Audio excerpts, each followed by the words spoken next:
Dad told me that my best friend the flying spaghetti monster was going to hell because he didn't believe I died for the sins of the world and rose after 3 days, I knew I had to do something. I'm taking him into the Bible, starting from Genesis, to prove it's the literal Word of God. Join us. Unless you want to go to hell. Forever. Jesus? Where are we now? We're in Genesis 6. This is where we'll finally meet Noah and the Nephilim. The Nephi who?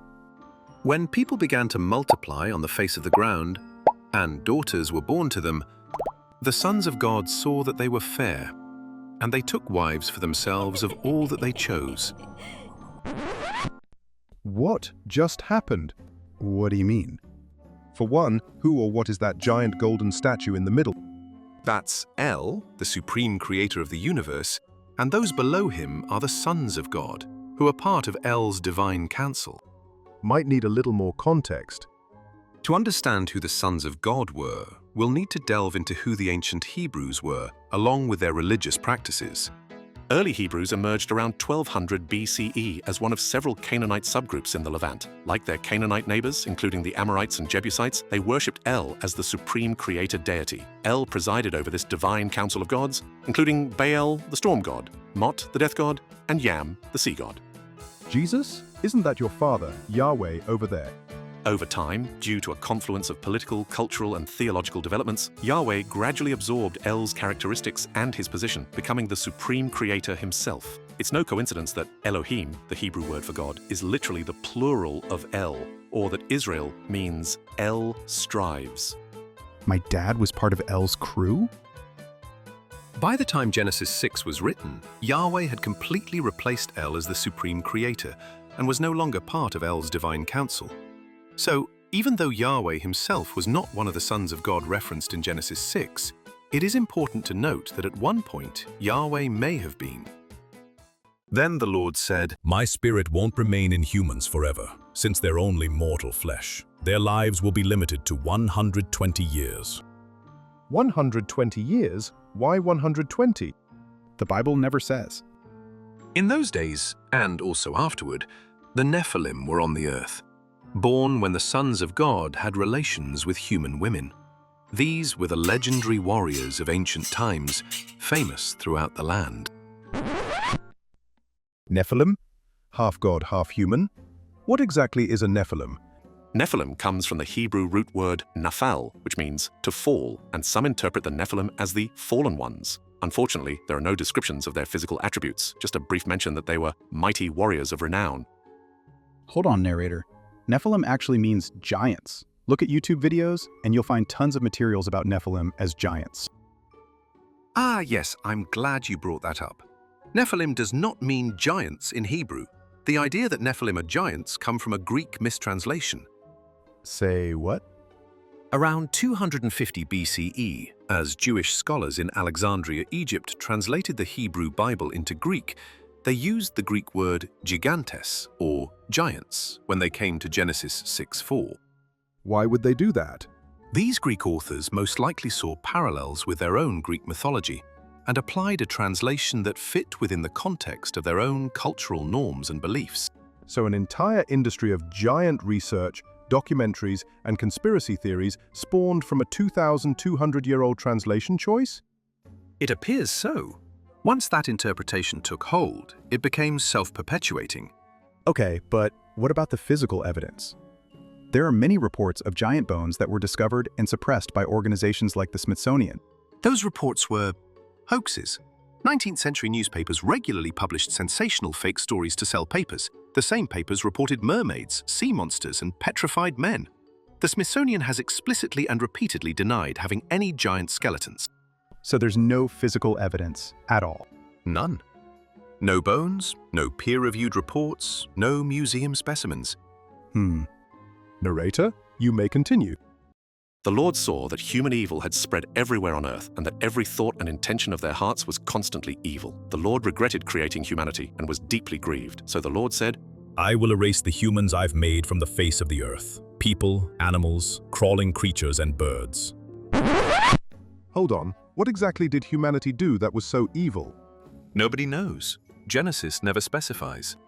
So has anybody ever asked what humanity did that justified a complete genocide? What did they do? And did God ever let them know what the standard was and warned them of the consequences? Where are those 10 commandments I've heard so much about? The Ten Commandments is found in the book of Exodus, roughly 2,500 years after creation. Between Eden and Sinai, God never gives comprehensive moral laws in Genesis. There must have been some established laws or principles that people were aware of. So far, the only explicit command I'm aware of was, Don't eat the fruit. Well, can't you say that once Adam and Eve ate the fruit of good and evil, they inherently knew what was right and wrong, and their children inherited that sense of right and wrong, and so on? then why provide the 10 Commandments later? Also, Leviticus and Deuteronomy, which are chapters that contain hundreds of detailed Jewish laws, were not written until thousands of years after the Great Flood. But what about the poor animals? They didn't do anything wrong. Why did God have to kill every living being? It doesn't make any logical sense, unless God is just a cruel, sadistic being. Of course, this would all make sense if this was just a story like the Sumerian flood myth. This is the account of Noah and his family.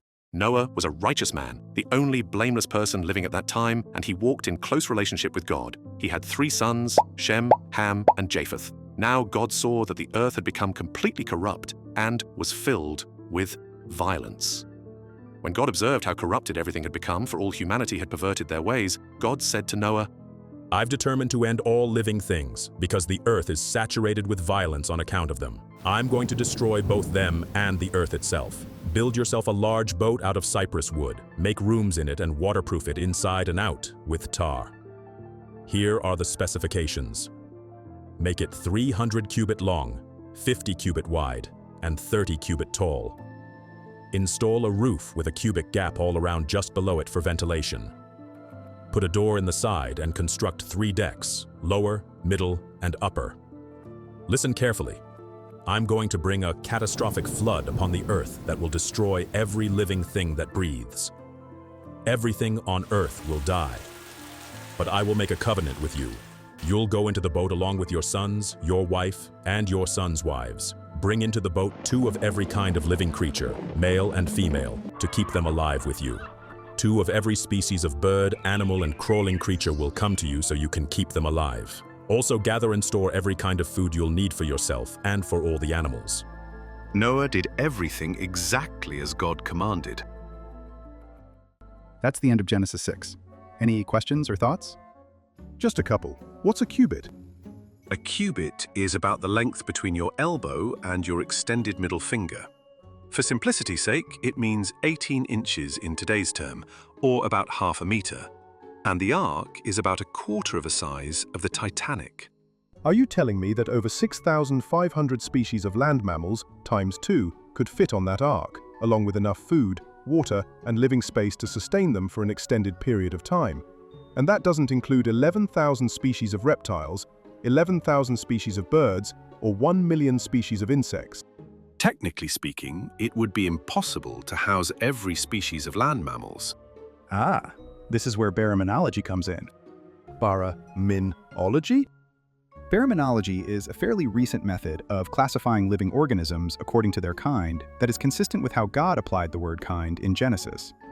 The idea is that when God first created animals, there were not as many species there are today. He created only kinds, like a cat kind or a dog kind, and from those kinds, millions of species evolved. Narrator, is baraminology a thing?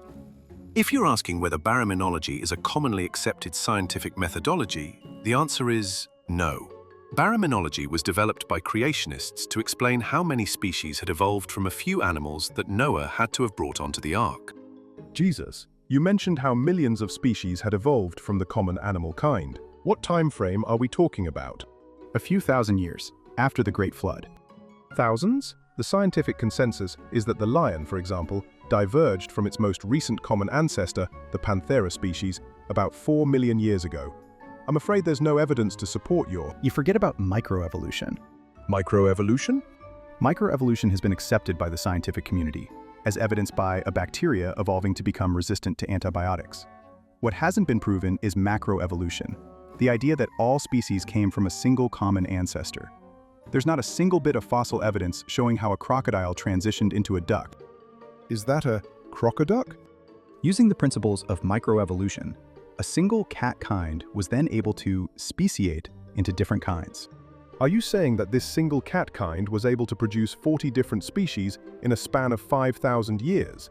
Sure, anything is possible with God. I'm afraid you're using proof by analogy, which isn't evidence at all. Well, it's no more different than scientists who adhere to the theory of evolution based on fragmented fossils from different time eras. Where are the transitional fossils that connect one species to another?